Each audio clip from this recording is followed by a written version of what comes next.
اور اگر یہ وہاں نہیں لگا اور اس کے اندر کوئی چوک ہوئی تو پھر یہ الٹا پلٹ کر اپنے کو نقصان کر دیتا ہے۔ اس کے برخلاف جمالی عمل کے اندر یہ بات نہیں ہوتی۔ جمالی عمل میں اتنا ہوتا ہے کہ اگر یہ اپنی جگہ نہ کام نہیں ہوا اور اس عمل کے اندر جو رعایات کرنی تھی وہ نہیں کر پایا عامل، تو پھر اس کو زیادہ نقصان نہیں ہوتا۔ لیکن بعض لوگوں میں جو یہ مشہور ہے کہ جمالی عمل سے نقصان نہیں ہوتا ہے، تو یہ بات غلط ہے۔ نقصان تو ہوتا ہے لیکن اتنا نہیں ہوتا جتنا جلالی میں ہوتا ہے۔ جلالی عمل میں بہت زیادہ نقصانات کے خطرے رہتے ہیں اور بہت ہی زیادہ نقصان ہونے کا خطرہ ہوتا ہے، اور کبھی کبھی عمر پلٹ جاتا ہے اور پھر عامل پاگل تک ہو جاتا ہے۔ لیکن جمالی عمل کے اندر ایسا نہیں ہے، وہ جلالی عمل میں ہے جو پاگل وغیرہ کا سسٹم ہے۔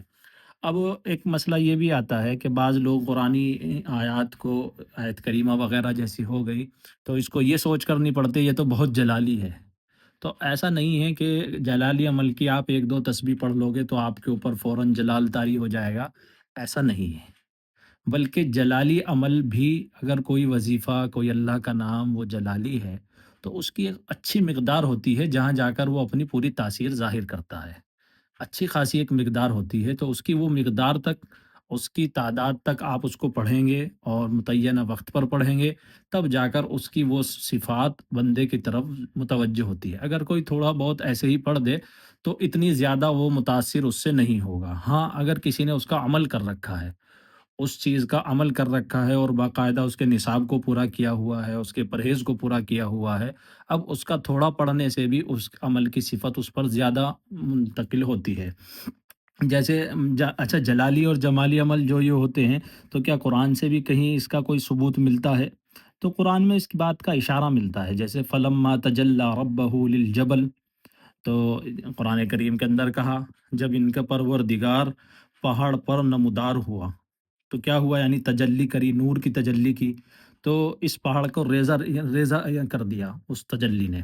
اللہ رب العزت، جب موسیٰ علیہ السلام نے درخواست کی تھی اللہ رب العزت سے کہ وہ دیدار کرنا چاہتے ہیں، تو اللہ تعالیٰ نے اپنی ایک تجلی اس پر ڈالی تھی اور وہ اس تجلی کو برداشت نہ کر سکا اور ریزہ ریزہ ہو گیا۔ یہ تو ہے اللہ کی ذات سے متعلق بات، اور ایک ہے اللہ کے کلام سے متعلق بات۔ کلام مانے بات، جیسے قرآن کریم، تو قرآن کریم کے بارے میں بھی کہا گیا ہے لو انزلنا هذا القرآن على جبل لرأيته خاشعا متصدعا من خشیت اللہ، کہ اللہ تعالیٰ اگر اس قرآن کریم کو پہاڑ پر نازل کرتے تو وہ اللہ کے خوف سے پہاڑ جو ہے وہ پھٹ پڑتا اور وہ ریزہ ریزہ ہو جاتا۔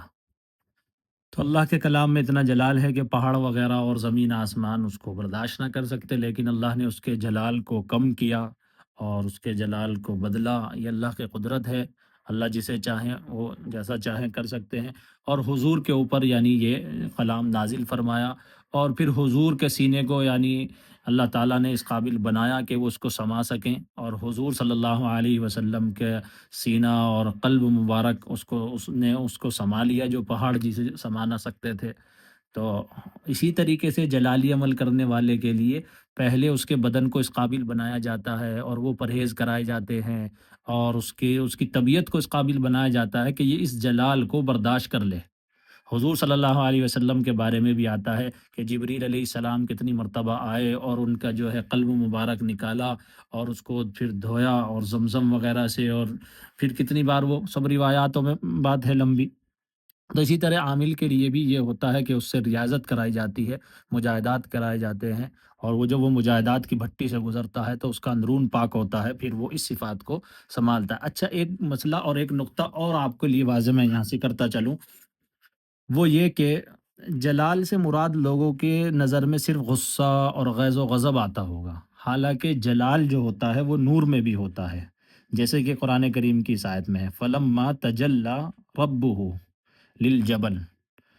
تو یہاں جو تجلی ہے یہ تجلی انوار ربانی ہے، اس کا معنی، ہاں، کہ اللہ تعالیٰ نے جو اب اپنے نور کی تجلی فرمائی، تو جب نور ایک حد سے بڑھتا ہے اور نور میں وہ جلال پیدا ہو جاتا ہے، تو اسی لیے بعض آدمیوں کو یہ مغالطہ نہ لگے کہ قرآن تو سارا کا سارا نورانی ہے، اس میں جلالی عمل کہاں سے آ گئے اور اس میں جلال کہاں آ گیا؟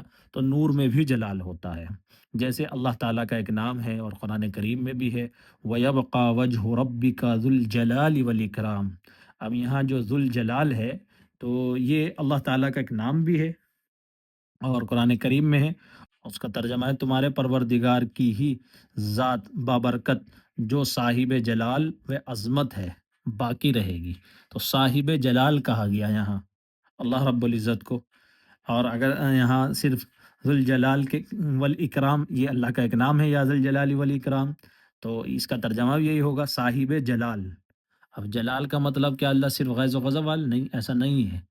تو جلال کے معنی میں نور بھی ہوتا ہے، اور جلال کے معنی میں خشیت بھی ہوتی ہے۔ جی ہاں، جیسے کہ قرآن کریم کی اس آیت میں کہا گیا ہے لو انزلنا هذا القرآن على جبل لرأيته خاشعا متصدعا من خشیت اللہ۔ تو یہ قرآن کے خوف سے پھٹ جاتے پہاڑ۔ ہاں، یعنی اللہ رب العزت اتنے بڑے ہیں اور ان کے کلام کی جو عظمت ہے اس سے پہاڑ جو ہے وہ ریزہ ریزہ ہو جاتے۔ تو کبھی کبھی عامل کے اوپر جلالی عمل کیا کرتے ہوئے جب وہ اندر سے نہ بنا ہو اور اس کا پرہیز اس نے پورا نہ کیا ہو تو وہ لرزہ جو ہے وہ طاری ہو جاتا ہے، جسے خشیت کا لرزہ کہتے ہیں۔ اور وہ تجلیات جب اس کے اوپر اترنے لگتی ہیں جلالی والی، اور اس کو وہ برداشت نہیں کر پاتا تو اسے کانپنے کی ایک بیماری ہو جاتی ہے، اور اس کے جسم پر لرزہ سا طاری ہوتا ہے جسے دورے کی شکل کہتے ہیں۔ تو کبھی کبھی جلالی اعمال میں دورے جیسے جھٹکے پڑتے ہیں، تو عاملین سمجھ نہیں پاتے یہ ہو کیا رہا ہے، حالانکہ وہ جلالی عمل کیا ہے اور بد پریزی کے ساتھ کیا ہے، اس کا نتیجہ ہے۔ تو کبھی کبھی یہ ہوتا ہے، تو اسی لیے وہ کبھی کبھی پاگل بھی ہو جاتے ہیں، زیادہ تر ذہن سے خیر تعلق ہے۔ وہ تو ایک الگ بات ہے کہ کون سی علامت کس چیز کی ہوتی ہے۔ تو اس بات کو میں آپ کو دوبارہ سے ترتیب وار یہ ایک بار سمجھا دیتا ہوں۔ اگر اکابر کی عبارت سامنے ہے جو اکابر نے متعین کر دیا ہے، پہلے نمبر پر تو ہم اسے جلالی اور جمالی کے اعتبار سے تسلیم کریں گے۔ دوسری بات یہ ہے اگر اکابر کی عبارت کسی عمل میں سامنے نہیں ہے، انہوں نے کوئی فیصلہ نہیں کیا کہ یہ جلالی ہے یا جمالی ہے، تو پھر ہم کریں گے یہ کہ اس کی صفات کو دیکھیں گے۔ اگر اس کے معنی جلال کی طرف ہیں تو جلالی، جمال کی طرف ہے تو جمالی، اور اگر مشترک ہے تو اس کی تاثیر کو بھی دیکھیں گے۔ تاثیر اگر جلال کی طرف ہے تو جلالی، اور جمال کی طرف ہے تو جمالی، اور تاثیر بھی اگر مشترک ہے، تاثیر بھی مشترک ہے، معنی بھی جو ہے دونوں کا برابر ہے، نہ جلال ہے نہ جمال ہے، تاثیر میں بھی نہ جلال ہے نہ جمال ہے، پھر ہم حروف کی رعایت کریں گے کہ حروف کو دیکھیں گے۔ تیسرے نمبر پر زیادہ حروف جلالی ہوئے تو عمل جلالی ہے، اور زیادہ جمالی ہوئے تو جمالی ہے۔